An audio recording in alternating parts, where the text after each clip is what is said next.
Good evening, ladies and gentlemen. Welcome to the Economic Briefcase on Camnet TV. I hope you've been enjoying our program. Nowadays we've started receiving rainfall. I think most parts of the country have received favorable, rain, and indications that this farming season is going to be a great one. And at Camnet TV, we are permanently blessed. And that's why we, wish you a good farming season. And for that particular purpose, today's topic is going to touch on, agriculture, agribusiness, how to select the best crops. And before I go into, the nitty-gritties of today's topic, I would like to introduce my co-host, Mr. Noah Japao, lecturer at NIPA, an accountant, economist, and, just a friend. Good evening. Good evening, Doc. Good evening, viewers. How's been your week? Well, the week has been quite, tiresome. Too much research, consultancy, too much teaching, traveling, and but we need to save the nation. Ours is to ensure that the country moves forward, and also you need to know that sustainability of economic freedom is going to rely on education. And apologies, today we won't have our usual market update, but of course... we have created something quite interesting. We would like to just brainstorm with you. In the first session, we are going to discuss what is trending without, looking at, the actual figures. So this week we saw the Monetary Committee sit and announced the lending rates, and we saw it maintained at 9%.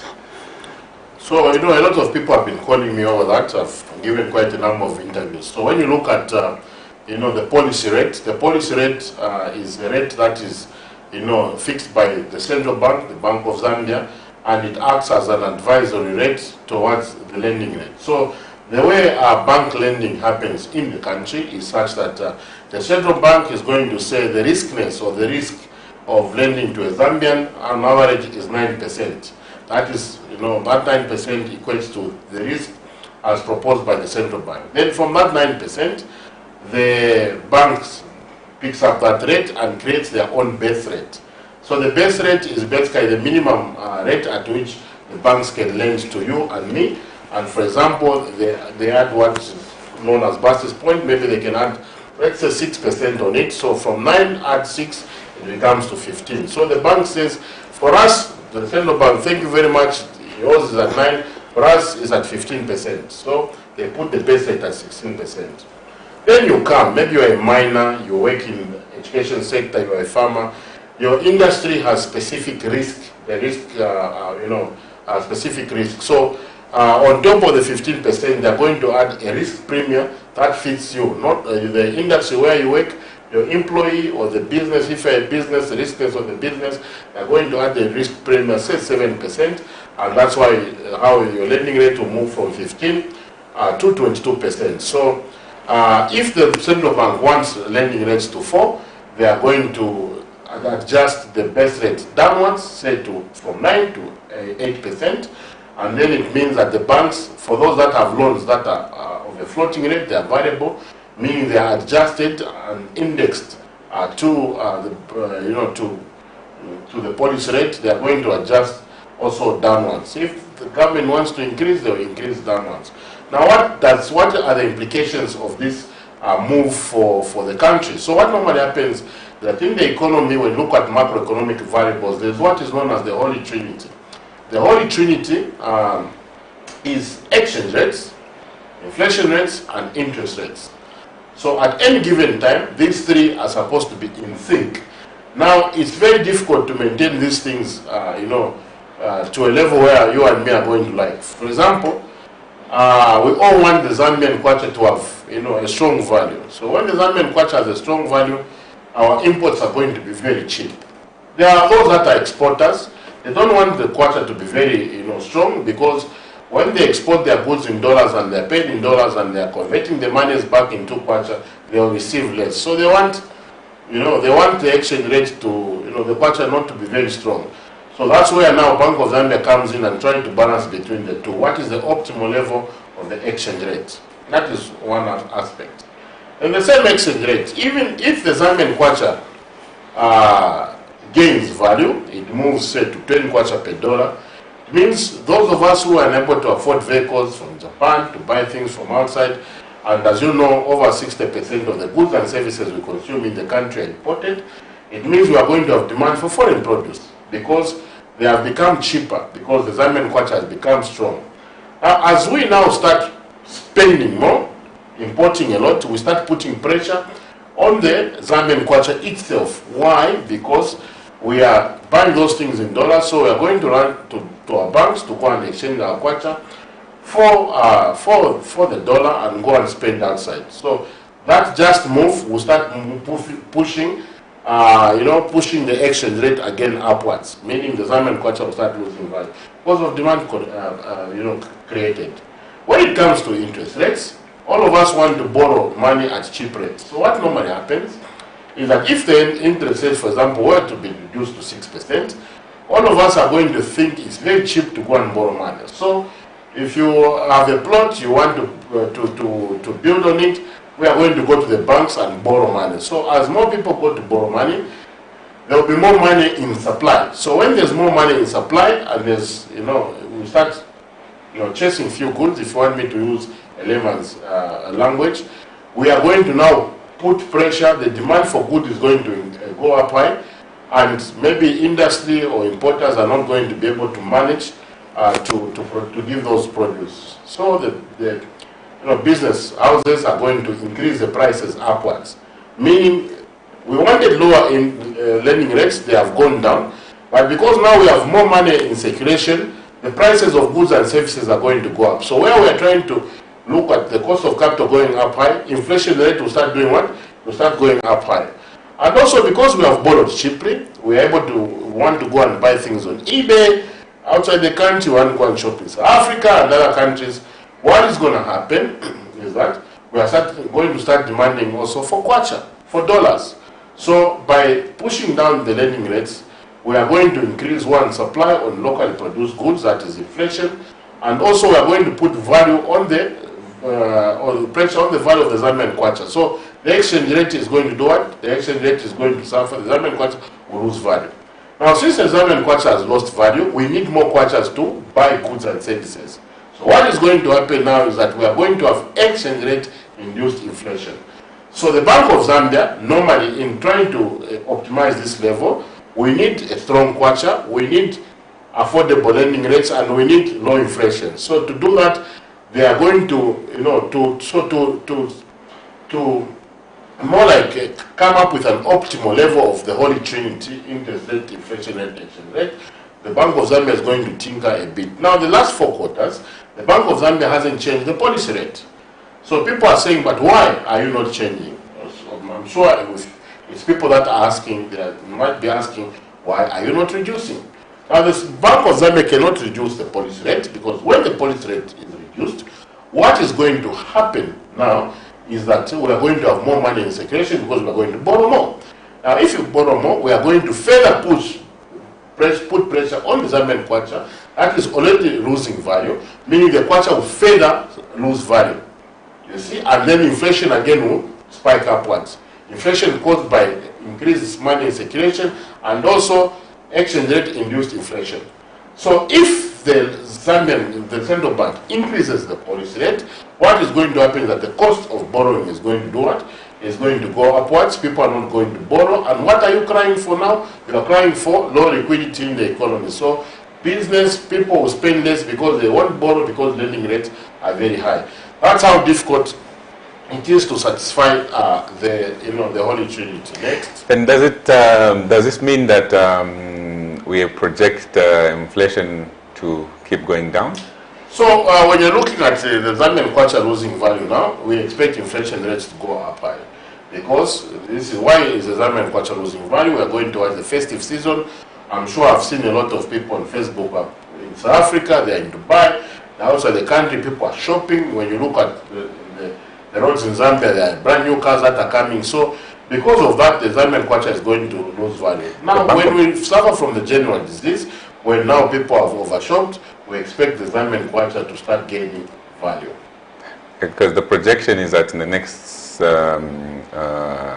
months, it's projected to go down to about 8.9, somewhere there, yes. It's very possible. Factors include low liquidity levels. People don't have money. We are going through a transitional economy. It's very difficult to, some players are out, some new ones are coming, they don't know what to do. So those issues that, are happening. But let's hope that fertilizer will remain low so that we don't have, food prices going up high. But the rains are very good, meaning, we might get a good produce, and when we get a lot of produce, the prices are going to get high. That's why we encourage citizens of the Republic of Zambia to grow more food so that you're able to export to neighboring countries. Now, exporting to neighboring countries needs people to be trained, people to be told how to do it. It's not very easy. You can't just wake up and say, I'm taking import to Congo. You need to know the market, you need to know the price, you need to have the transportation. It's a whole lot of, value chain, but I hope we're going to reach there. Speaking of agriculture, today in the studio with us, we have an agricultural specialist, a consultant, the vice principal of an institute, Mr. JESTONE MHANGO. Welcome to the program, sir. Thank you very much. So, MHANGO, it's a pleasure to have you. As per our tradition, all the guests that are in the studio, we normally ask them to explain who they are for viewers. By the way, viewers, today we are opening the phone lines very early. So that you are able to participate. You feel free to call, send text messages, all the numbers that are appearing on the screen. I know you are watching soccer, but cut down soccer. Those footballers that you are watching get millions and millions of dollars in a year. So watch this, because you are going to gain. This is agribusiness, which crops, what soil you should grow. So, Mr. MHANGO, who are you? Okay. My name is JESTONE MHANGO. Also known as More Food, because it is a hobby to eat and a talent to produce food. I'm an agronomist by profession. Unfortunately, I've started almost the whole agricultural departments, livestock, fish farming, agribusiness. Is it unfortunate or fortunate? It's unfortunate because it's tiresome to cover all these areas. Yes, but it's good because coming from an institution called LUSAKA Agrotech Institute, where we do the training and consultancy. So our training is a special training. We don't produce diploma orders, no degrees, no masters, but skills. We impact skills into farmers to make them competent, to graduate them to commercial farmers. Because we want our small-scale farmers to practice commercial farming. And in order for them to do that, those are some of the factors and fundamentals that we are going to discuss today, which are the learning on how to make a business plan, farm management, having the knowledge of the farm management strategies, and entrepreneurship.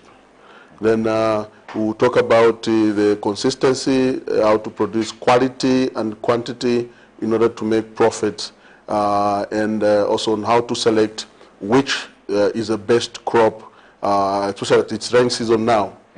Farmers make a lot of mistakes in choosing which crop. They just hear everybody's buying soybeans and they want to buy soybeans. Everybody now is buying groundnuts, they want to get into there. But then we are going to guide ourselves on how best we can do that. So basically that's who I am. I love to eat, and because I love to eat, I also learn in order to teach others on how to produce the food that I'm going to eat. Wonderful. So who can start an agribusiness? Who's eligible to get into agribusiness? So basically anyone can, but it starts from interest. If you do not have the interest, the passion to get into agriculture, you are going to lose out a lot. Why? Because agriculture is a business. So it's just as a business like any other. Those people, if you want to get into mining, you have to, there are a lot of things that you prepare for you to get into the mining. You have to buy the machinery that are going to dig, you're going to buy the machinery that is going to do the processing and prepare. So also when you are in farming, you need to prepare yourself. So when you come to Lusaka Agrotech Institute, we are going to teach you on how to make a business plan. That is the first thing that you do. Now, in that business plan, before you put anything on the paper, you need to go out. So when you go out, we'll send you to go and do a market research. So it's a market research that will help you to select a crop or a livestock or a type of fish that you are going to grow. So what do you do when you are doing the market research? At Lusaka Agrotech Institute, will teach you to do a forensic market research and a data collection and analysis research. So a forensic market research is where, of course, you already have maybe the interest, you've heard about the chicken, about the soybeans. So in whichever area you have the interest of what you want to grow or rear, you're going to buy a sample. So you take a sample. That sample, you are going to take it to the market. So like if you want to get into chickens, the first thing that you need to do is to list who are the buyers of the chickens. So how do you know who are the buyers of the chickens? You, when you want to eat the chicken, where do you get it from? You get it from Soweto, or you eat it from the hotels, you eat it from lodges, you eat it at funerals, you eat it at weddings, and all these places where you eat the chicken. So these people where you find the chicken, it means they buy the chicken. So you start visiting them one by one. You go to Intercontinental Hotel with a sample of the chicken that you would want to rear. So when you get there, then you tell them, I'm selling this chicken. You can put any price, 50 kwacha, 100 kwacha, 200 kwacha. Then as you are discussing with them, you are going to discover first the quantity that they buy, the other suppliers that give them, those become your competitors. You are going to learn and work with them later.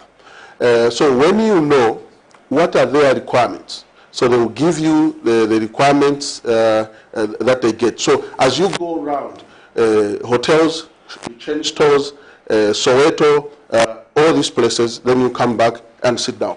So when you sit. So before we go to to the nitty-gritties, I just want to ask to to go on a small commercial break so that we can acknowledge some of our sponsors.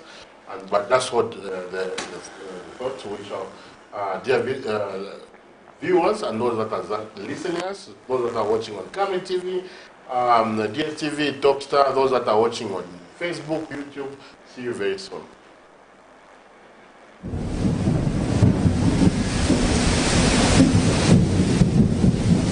Good news, good news. The rains have started. You need to plan your future. Generation wealth is the way to go. Has grafted avocado plants fruiting within 2 to 3 years for sale at only 90 kwacha each, and ordinary avocados at only 45 kwacha each. Contact us on 0979 753010 or 0962 965 883. We are open from 8 hours to 17 hours, Monday to Friday, at Healing Word Ministries International in Ibex Hill, opposite Hilltop Hospital.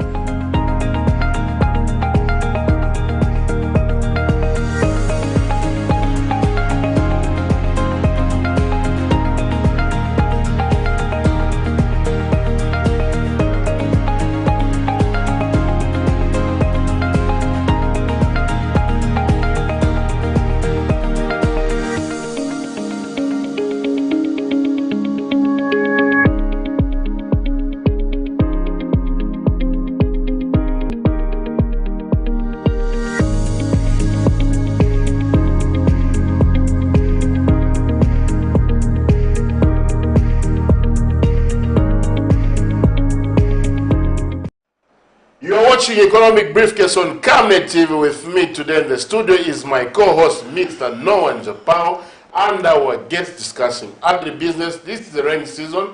This is not time for watching soccer, I've already said, because the people that you are watching already make millions.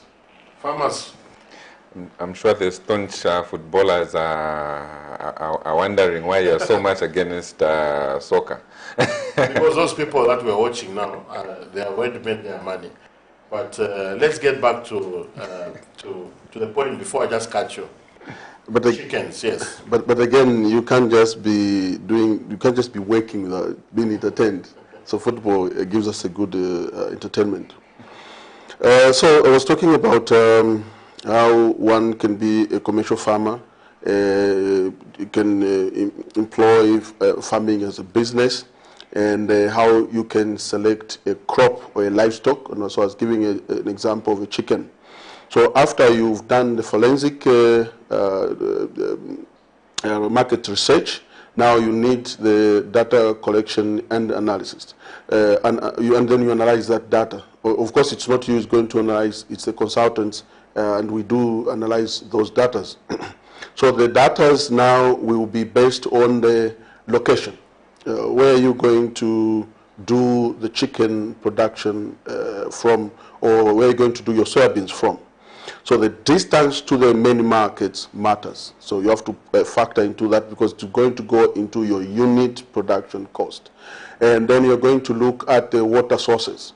All agriculture needs water. Is the water underground water, rivers, dams, or you're going to be depending on the rains? So when you decide that, and then you prepare the cycles, how they are going to be done, then you go on the farm. You look at the weed cover, you look at the bush cover, you look at the soil types, because the soil types, again, they are going to determine the types of crops that you are going to rear. So for instance, the sand loamy soils, they are good for tubers, bulbs, and most of the herbs like the ginger and the turmerics. Then the clay soils, they are good for orchards, for fruit trees, for the maize, for most of the cereals. And then the Dumbo sites, they are good for fish or even to do the paddy rice. So those are going to determine what type of agriculture that you are going to practice on the farm. So when that one is done, you've selected, you have the clay loamy soils, and you decide you're going to do the soybeans. So if you're going to do the soybeans, a soybean is a rain-fed crop. A rain-fed crop is a crop that you can maximize well during the rain season. It's a cash crop. Then we also have the high-value crops, mostly the horticultural crops. So with the horticultural crops, these are highly perishables.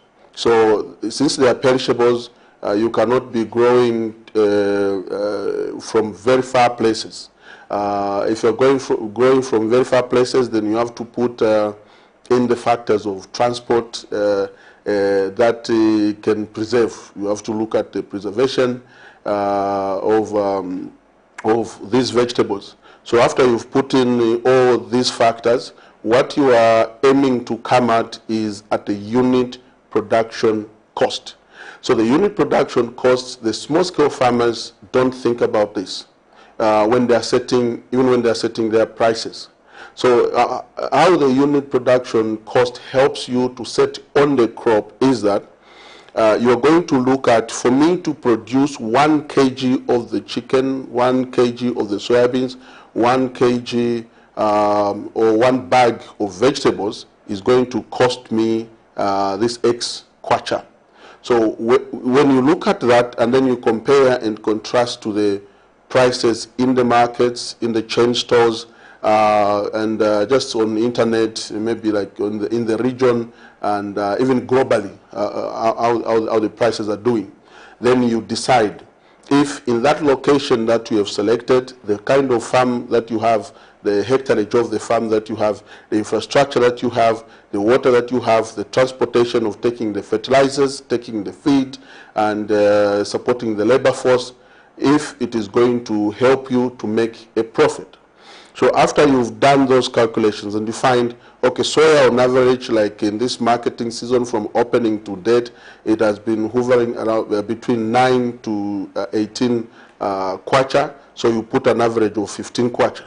So if your unit production cost, right now it's telling you that if you produced 2 hectares of soybeans at your farm, and it's saying it's going to cost you 20 kwacha to produce 1 kg of soybeans, then don't do that. You're going to make a loss. And a loss on paper is a loss on the farm. Always you have to have a profit on the paper in order to maximize later. But sometimes in the first year, you may not make those huge profits because of the investments that you have put in, and because the market also does not know you. So after you've done the unit production cost and it's giving you a profit, let's say you are producing at 5 kwacha per kg on paper, then you want to go ahead. There are other things, there are other factors that you look at. These are the consistency. When you start producing, you have to be consistent, and you have to be producing quality, and you have to be producing quantity. So how are you going to maintain this, and how are they important? So on the consistency, eventually it is going to reduce on the production cost, because maybe if you've been doing 3 seasons, 4 seasons, many people are going to know that this is the farm where they get the soybeans from. And you stop doing you reduce on your marketing cost, you reduce on your production costs in terms of taking your product to the market, because it's a market that will be coming to you. Then the banks and the other financial lenders, they're the ones who are going to come to you, or other service and goods farm inputs program organizations that have the outgrower schemes.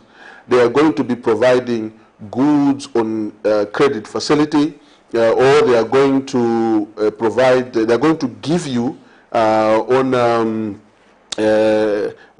discounts, because they would have trusted you. So always when we are training our small-scale farmers, we tell them, when you choose a crop, when you choose a livestock, be consistent with it. Don't change. Today you are with this one, tomorrow you are with the other one, the other time you are with the other one. When you make up your mind, maybe the first season, the second season, or the cycle, the business is not going to go very well, because it's more like you are learning. So this is how we teach our small-scale farmers. We tell them the first program is a copied program. So we even give that program a name. Like we say a Kadoko veggies, because this is a program that is being used by Kadoko veggies. The Olimi cabbage program, the Aminan tomato program. We copy that program, we give it to the farmer, so that this farmer will apply it. So when they apply it in the first season, of course there will be challenges, because the factors will differ from where it was practiced first, in terms of the soil types, the amount of water, and the weather conditions, and also the ecological regions in Zambia. Maybe the program is coming from the northern region where there's too much water, the humidity differs here and there. In the second season, or cycle, the farmer is now going to employ the knowledge from that program, and now with the knowledge that they would have learned, where they feel they didn't do well, then they are going to improve. Where they did well, they continue doing the same thing.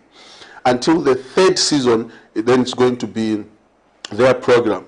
That's why even in our consultancy, in our farm management consultancy, we adopt a farm, and then this farm, so we take them the first cycle, second cycle, then the third cycle, we leave them to practice it by themselves, so that then they are going to keep up, they are going to be consistent.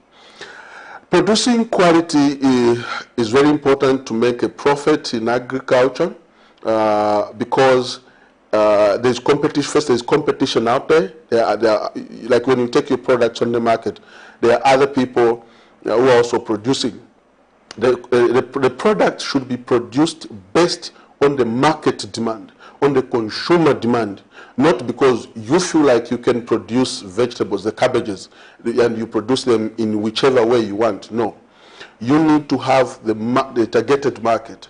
I'm going to be producing my cabbages for the local market, like our market where we buy from the Mtendele, Kanyama markets, or I'm going to be producing these cabbages for the chain stores. Or I'm going to be producing my cabbages for hotels or for the processors. So why that is important is because you are going to be applying your fertilizers, your tillage systems differently for each market. When we are producing for the local mass market, the look of the cabbage doesn't matter. What they want is to have the cabbage, and it has to be cheap. So meaning your spacing, you're going to put a lot of cabbages, and you're going to make and they're going to grow very small because of the spacing. And so meaning in an area where it is recommended to put 44,000 cabbages per hectare, you can even put up to 70,000. Those 70,000, you're still going to recover because you're going to be selling your cabbage, let's say 4 kwacha.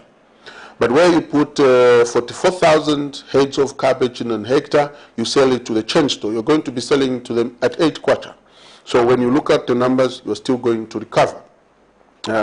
So on the quality, it matters a lot in order to attract the market, more market, you are creating a demand for your product on the market. Ladies and gentlemen, as you watch, you can send your text messages on the numbers that are appearing on the screen. You can also call us on the same numbers. We are opening the phone lines. You can chat with us as we go. I wanted to ask the issue of the rains are coming. What are the crops that are trending?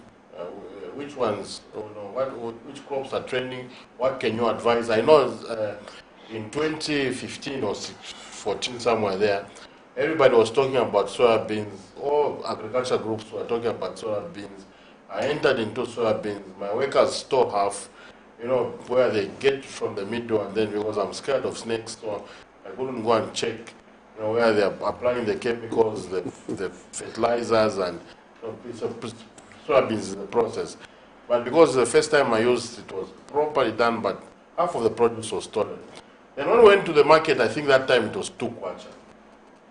Okay, 1 kwacha. Somewhere the market was flooded.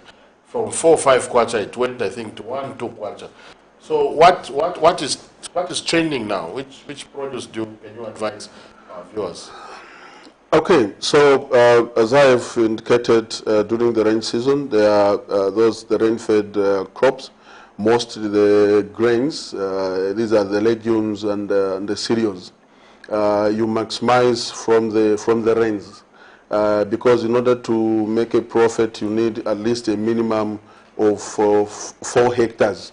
So those 4 hectares to put them on irrigation facility by a small-scale farmer, it's a non-starter. So the crops that we will recommend, the first crop is groundnuts. Why groundnuts? Groundnuts for the last 10 years has never been looked at as a crop to grow. Few farmers, they grow this crop, but we find that as we get to December, by 15th December, the groundnuts on the market, there will be a serious shortage. First, it's a seed. By 1st December, there will be no seed of groundnuts. Even the seed companies, I work for the seed company. Even the seed companies themselves, they always never meet the government demand, just the government demand, and not any other farmers. Other than for the seed demand, but also the groundnuts themselves, they're always in shortage. In the last 5 to 10 years, they've always been in shortage. The reason why people don't talk about groundnuts is because they don't see the definite market. Like for the soybeans, the reason soybeans has been talked too much is because of the CEC program coming in, supporting the fish farmers, supporting the livestock farmers. So the soybeans has been used a lot on as an ingredient for feed. So as the livestock is being promoted, there is that high demand for feed from the soybeans. So it has been talked about, and also the soybeans in mostly the I don't know which group of people, us who live under $1, we eat a lot of soya chunks. So those soya chunks are the ones that also have been creating, I think, since the Rupiah Banda. You know, he inherited the name from the Nyama soya, when he encouraged us eating the soya. So we find that in the boarding schools, these primary, secondary schools, colleges and universities, they're eating a lot of this soya chunk, which created that demand. Those in the late 2000, like 2008, 2009, 2010, that's when the soybean also was known mostly on the market. Previously, you only used to discuss maize and to grow maize. So the soybeans came. So now this is how the soybeans trend. This year it's cheap, the following year to be expensive because our small-scale farmers, Walmart, LUSAKA, Agro-Tech Institute, we call nomadic farmers. They keep changing. This year they are growing maize, this year they are growing soybeans, the other year they are growing other crops. But if anyone who has been consistent, they've been making profit. That is, if you make a loss this year, you're going to make huge profits the following year because the other farmers would have gone out. So the crop that we recommend, the first are groundnuts. Then the second, we would recommend the maize. Why the maize? The maize is a multi-purpose crop for human and for livestock, and it also fetches market even outside Zambia. We have a huge market. I tell you, our maize is at risk, even the maize that we have right now. Because even right now we have 25,000 metric tons demand for Kenya, order for Kenya. That's even right here in yes, maize. Congo. So our biggest market is Congo for our maize. Congo is no longer the biggest market for maize. Kenya, Rwanda, Tanzania, and let's say Kenya, Rwanda, Tanzania, Rwandese are coming to buy via Mpulungu. They're getting it. Yes, they're getting a lot of maize. When you get there, you find actually a lot of maize. Do we have enough maize for them? Currently, we say no, we don't have enough because we've done, I think, the marketing, and when we're doing the marketing, we use the senior agricultural officers and the district marketing development officers in districts to collect data from these cooperatives of the small scale. They don't have the maize. The maize is not there. And the other reason how you can know that the maize, we don't have enough maize, is the price. We know there are few warehouses where some commercial farmers have kept for the January to March, because that time maize also fetches good prices. But still, on the open market, there's no maize. You're not just going to find the maize lying down there. But of course, for food reserve agents, they've got enough for the country. Whenever I think the country will need for meal, they are going to release. But on the open market, there is no maize. Because the maize right now, it's fetching on an average 5.5 kwacha per kg, which is more like it's going to reach its highest most, I think, in the last 5 years. But as it is in other sectors where holding of a commodity is illegal, how is it in the agricultural sector? Is it illegal to hold a huge quantity of maize, especially if you're on a program such as a FISI program? Generally, it's not illegal to hoard the maize crop. And then secondly, the farmer input support program, farmers, the quantities that they grow, they're insignificant. That's half an hectare. Half an hectare. And in half an hectare, these small-scale farmers don't employ good tillage systems. They do not apply, the weed management is poor, and even the season, they don't follow the season properly, also because of the distribution. So like right now, the distribution of farm imports is a little bit disturbed. So just that little disturbance, there's just a time, the region 1 in Southern Province, they've got their own time. The Southern Province, part of Western Province, they've got a time in which to plant and apply the fertilizers. Region 2, the Central Province, Lusaka, we've got the time when to plant and apply the fertilizers. Region 3, Wapula, Northwestern, Muchinga, Northern, Eastern, they've got the time. Actually, for them, the time is now, up to the 1st December. So if they don't plant, they late mature, and then they access these farm inputs after 1st December, then they're going to be late. For us in Lusaka, we still have a bit of time up to 15th December to plant, and in the region 1, the southern western region, they've got up to, we will say up to 10th January to plant the early mature. So the farmer input support program farmers cannot hoard the products because first they're making huge losses because of the factors that I've mentioned. But then for those farmers that are growing on their own, they've used their own fertilizers, they've used their own resources to grow it, and they are free. Just like also the New Dawn government opened the market, like they can export. Those farmers can export. So they are free to choose which time to export. They can export now or they can export later. So holding to the maize, it's okay. Fish farming, I love fish farming. Is it profitable to venture to get in? Very much. Very much, and it's one of the industries that can guarantee that for the next 50 years it will still be the best business. Why? Because fish is a source of protein, and the competitor to that, of course, is the chicken and the cattle and the goats. Currently, we don't have enough goats. Even if the numbers that we have for goats, the goats that we have now are less than 1 million, the whole country. And these less than 1 million that we have, every day you see the trucks from Southern Province going to Kasumbalesa. There is a serious shortage of goats. We've been to Choma, we've been to Bengwa, we've been to Kalomo, where previously you find the goats, you just whistle by the roadside, I want goats, and people bring goats.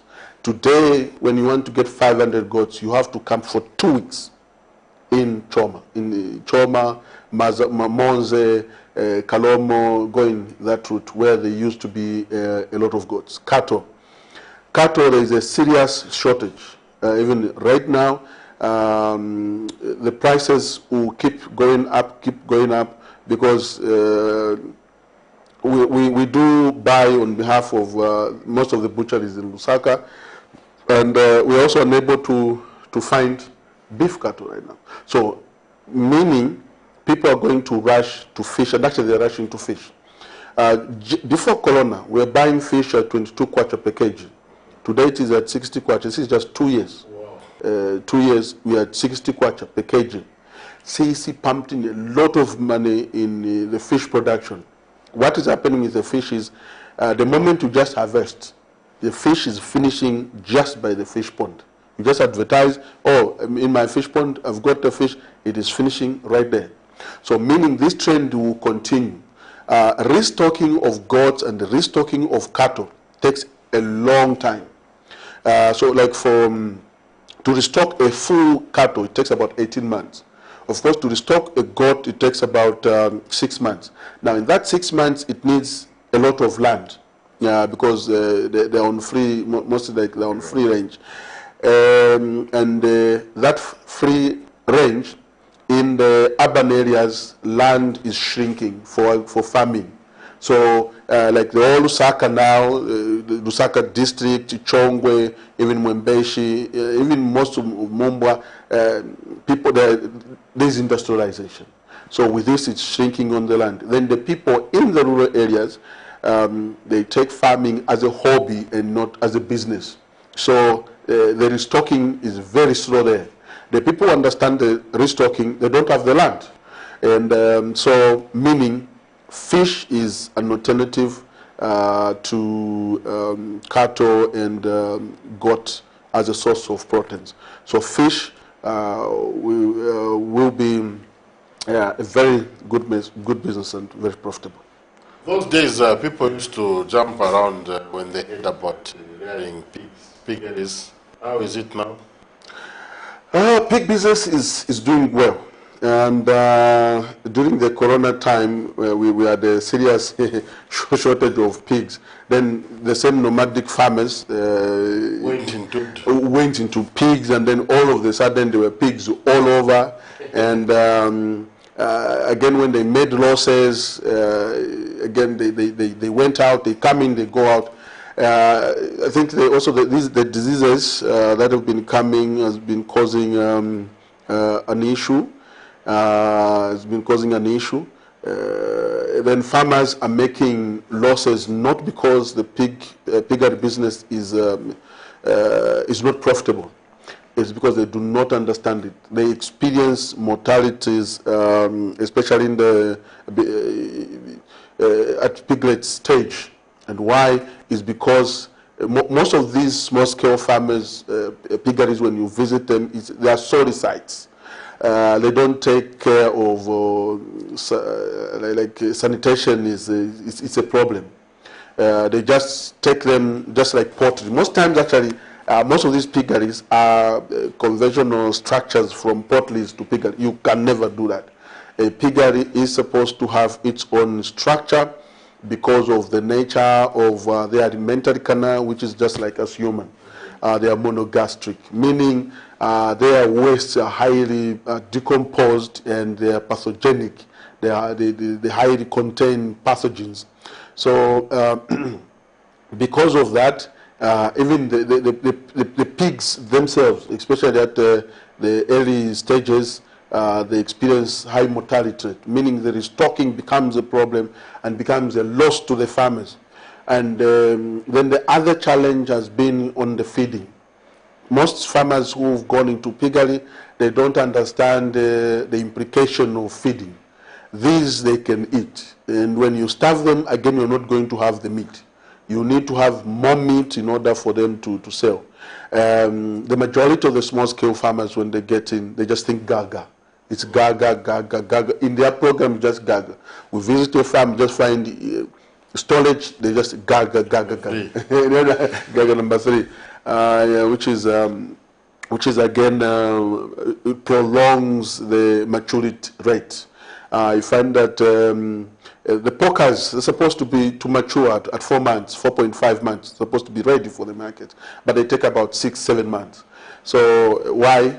Because of the same feeding program, they don't give them proper feeds. So if the farmers need to have the skills, they learn on the sanitation and on the feeding. Actually, piggery is one of the easiest livestock program to do after goats. Goats all just need is land and the bush. Feed themselves. They feed themselves. So, then on the market, there's been a lot of talk on price cartelling, especially when it comes to these big companies trying to control the price of produce. Yes. What would you say about that? Yes, the market organization in Zambia has been a serious challenge because first from the biggest market has been the chain stores. With the chain stores, they have their requirements, which are the farmers should have a registered company, and our small-scale farmers, that is something that's a taboo to do the registration, to have a name, to open bank accounts. They don't want to do that. And because of that, they're not able to do. So they trade with the chain stores via agents, the briefcase business people who actually steals from them. The second biggest market is the open market. The open market is supposed to be the biggest market, but the challenge with the open market has been the same trends of today it's there, tomorrow it's not there. The farmers is shifting what they are producing. So if you, the buyer who wants to be buying, let's say want to be buying the pigs, you cannot rely on the open market. Let's say you are a processing company, and then you say, okay, on the opening market, you find that these 3 months it's there are pigs. The next 3 months, no pigs. You don't even know where to find them. Because all the farmers who used to bring them there, you can have a long list. Like us, we have a long list of producers and buyers. In fact, you call them, none of them have. No, the pigs, it's no longer a piggery, it's a poultry. They're moved. Yes. So, yeah, these agents now, they've seen the gaps in these markets because of the behavior of the small-scale farmers. The commercial farmers, they already have the market. When a commercial farmer gets into business, they already know where they're supplying. They don't even cry. So I'll even give you an example of the commercial farmers. Have you ever heard of a commercial farmer? All these people make noise about the tomatoes, the potatoes, the onions, ban, imports, ban. Find time and just ask just 10 of them. How many tomatoes do you produce? How many onions? How many? You hear 2 bags, 10 bags. Then why are you even complaining? Nobody even disturbs their market. But of course, that's it's debatable. Yeah. But the thing is this: the small-scale farmers, what they produce on the market as an individual farmer is insignificant. It only becomes significant when they produce in numbers and in groups. So what stops them from doing that? What stops them from producing in groups, forming, what do they call these? Before I come to the corporates, I want to finish with the market, okay, where this group of cadres, the agents, have taken advantage. And this problem has to be taken care of. I think it can only be done by the government. When I say cadres, in this case, I'm not talking about the political cadres.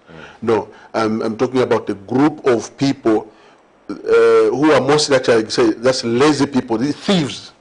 It's the cartel of thieves, thugs, who take advantage of these poor farmers. But they grab and then they sell, decide the prices for the farmers on what the price should be for their product. And these farmers feel vulnerable, they are vulnerable and feel like they are victimized. But also it's them to blame, and we'll talk about why it's them to blame on the production part. So yeah, these cadres in the open markets have taken advantage of these farmers' challenges and their own problems.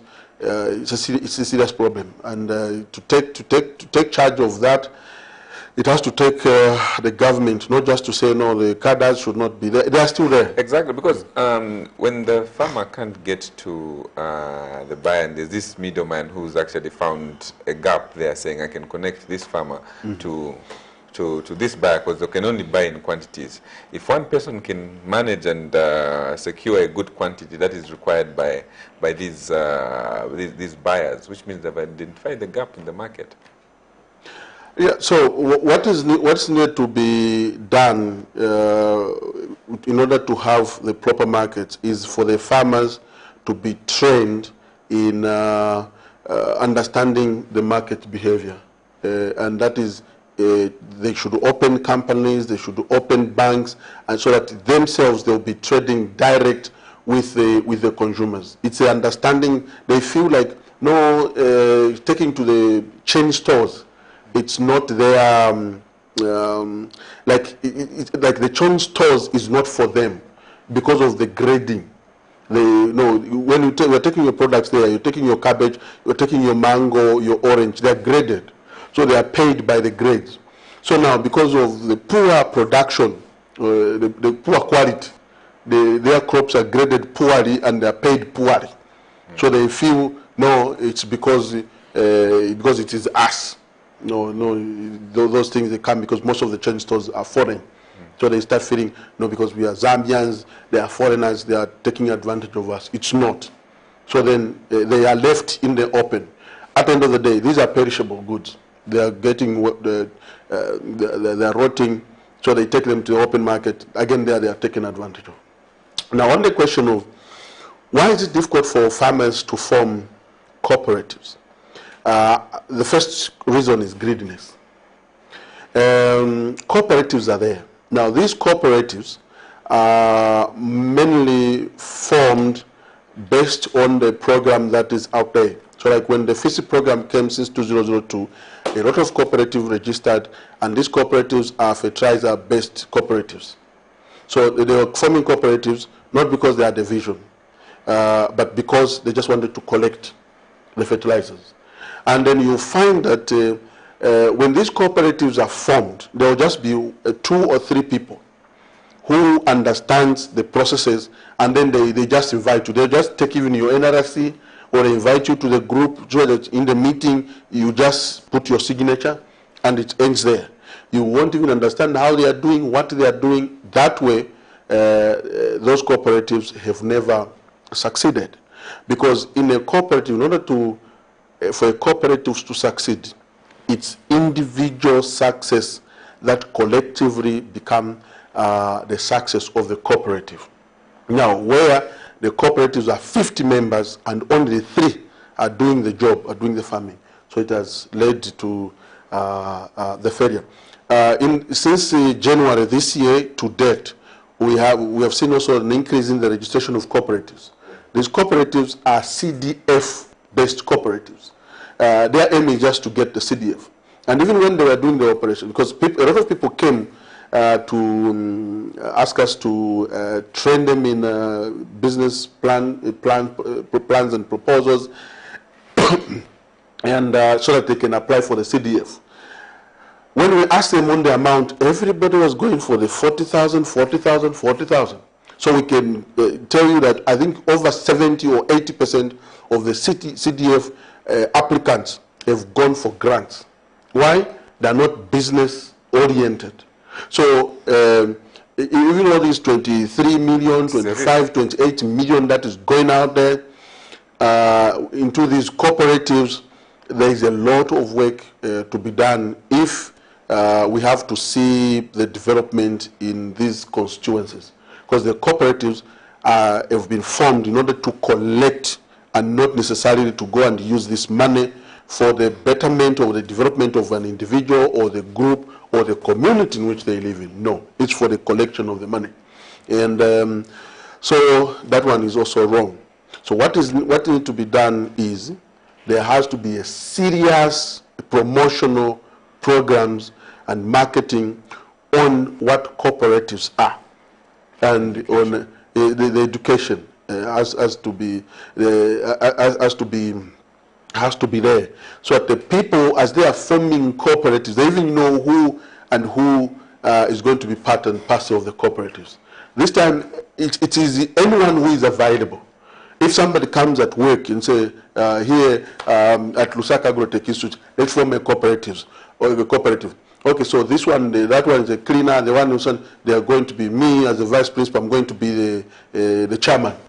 I chair the meeting, everybody is just listening to me, I write everything, I take to the council. Now, because the council, they will look at this one, this is a very good business. They will give us the money. And because they are grants, they're not going to ask us questions on how we are going to use, where I come back. Because you, who I recruited into the cooperative, comes, you never said not even a single word. Then I give you 1,000 kwacha. You feel good, you go. I give everybody a pay and I do whatever I want. So the cooperatives have not worked well because of greediness. Then the departments or the government agencies that have been offering these incentives, youth empowerment, CEEC, now the council, the local government that has joined in, the social Ministry of Social Community Development, yeah, they issue also FSP. They don't do enough training and also monitoring and the evaluation of these programs the way it is supposed to be done, like the way World Vision does or other organizations they do.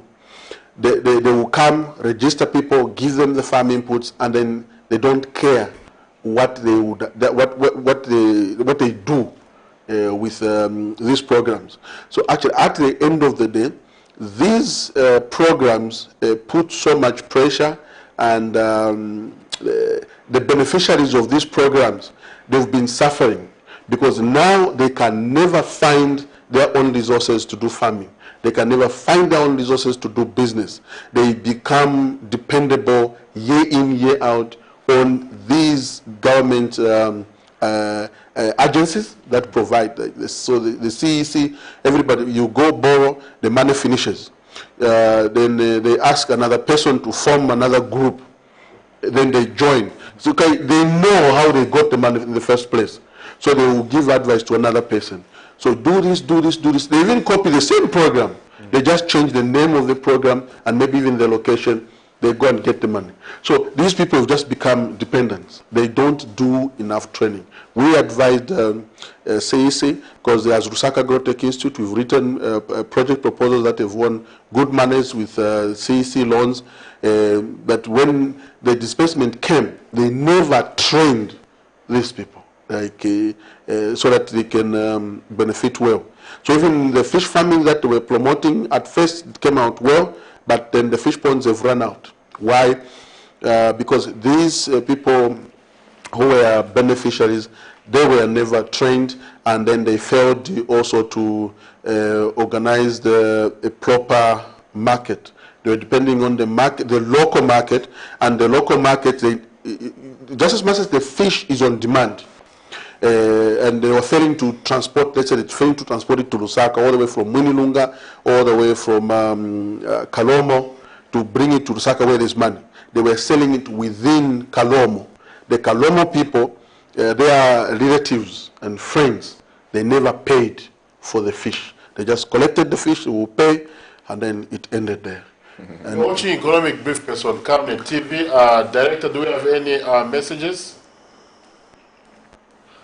Good evening. Can groundnuts perform well with irrigation water, especially during period of May to October? Kawanga E. Livingstone.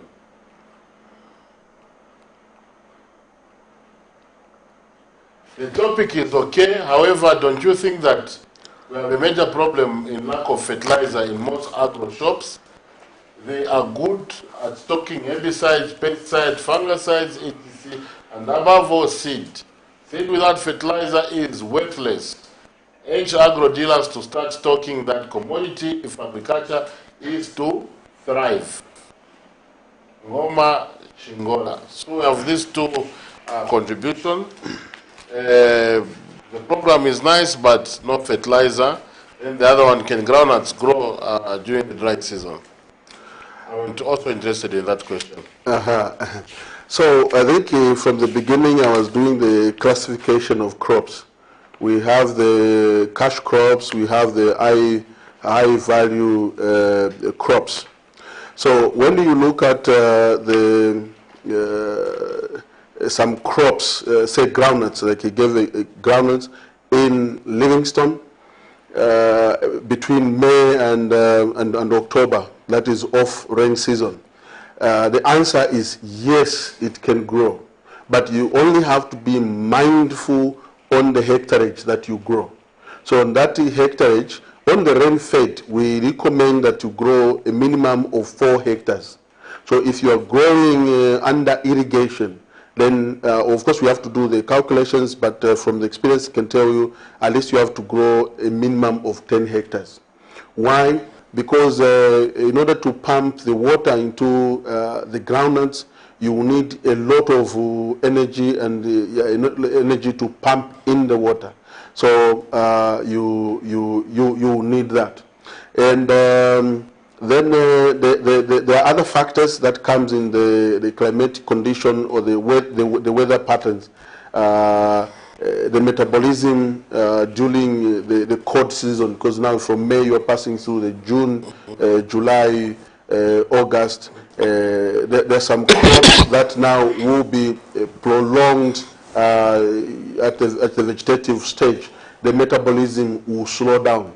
The planting during the summer rain season, the heat, the continuous heat, like optimum temperatures, they contribute to having the product at 135 days. You have the groundnuts ready. But now when you're planting them in winter, when it's cold, you will find that you have the prolonged, a longer period, and the harvest will be reduced. On the question of the lacking of the pesticides and the fertilizers, it's a sorry situation, of course, that is prevailing right now. Actually, just today, we have a client who is planting 50 hectares of soybeans. They found kafue seed, but unfortunately, there's no fertilizer. The fertilizer that is there on the market is a little bit expensive. Like it's now, the compound D is going at 900, and urea is going at 1,000 plus. But still, it's also not enough. Even these who are selling, you find that in the shop they only have 200 bags, they only have 300 bags. On that one, I don't even know what to say, because the government, they are aware of the rain season and the importance of agriculture, and most people have been encouraged to get into agriculture, especially also with the CDF.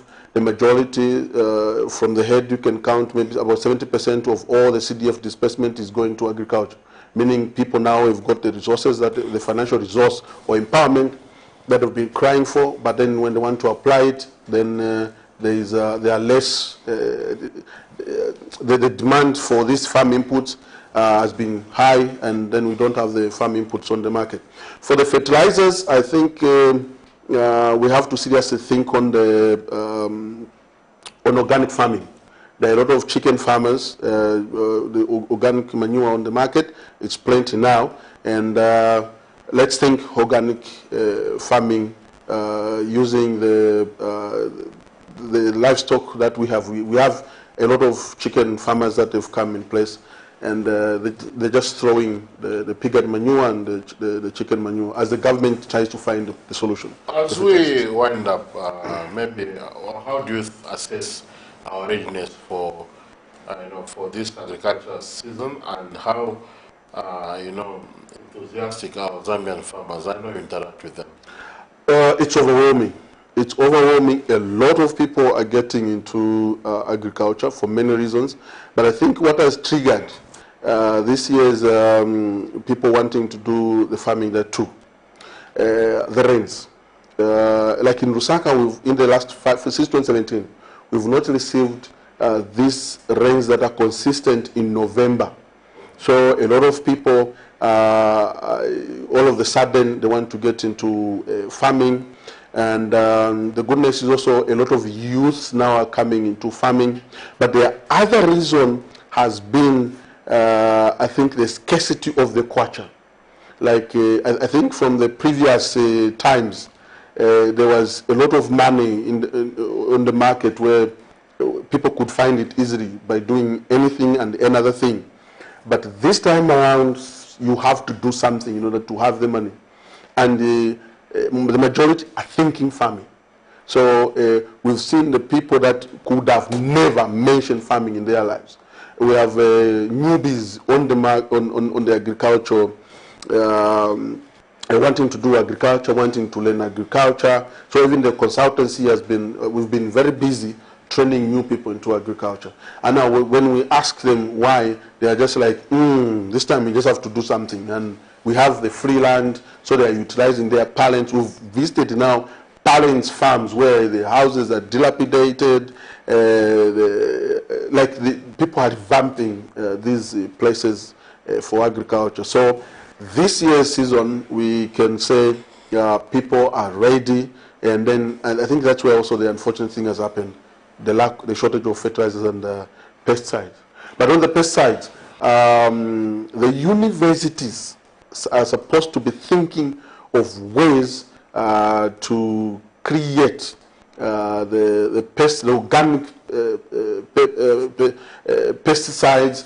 They're supposed to do a lot of research. In some universities, like Information and Communication University, there's been some students that have helped, I think, to do the research on ububa, to use ububa and other trees. We need to start thinking, going in those routes, so that we can grow more of these locally produced. Local solutions. Yeah, I think we just have to go local solutions. Mr. MHANGO, thank you very much for coming to today's edition of Economic Briefcase. Honorable Njapao, it was a pleasure having you. Dear guests, thank you for joining us. You can still watch it. The repeat is going to be shown. And you can also, catch up if you're now done with football and you've just come at the end. You can catch up on our Facebook page, Camnet TV. We can watch your comment. We'll take, your comments next time. You can contact us if you want to get more information, about the guest. My name is Lulinda Hawazoka, your host. My co-host, Mr. Noah Njapao, our guest, Mr. MHANGO. Bye-bye. See you next time. Continue watching Camnet TV, because Camnet TV is not just another channel.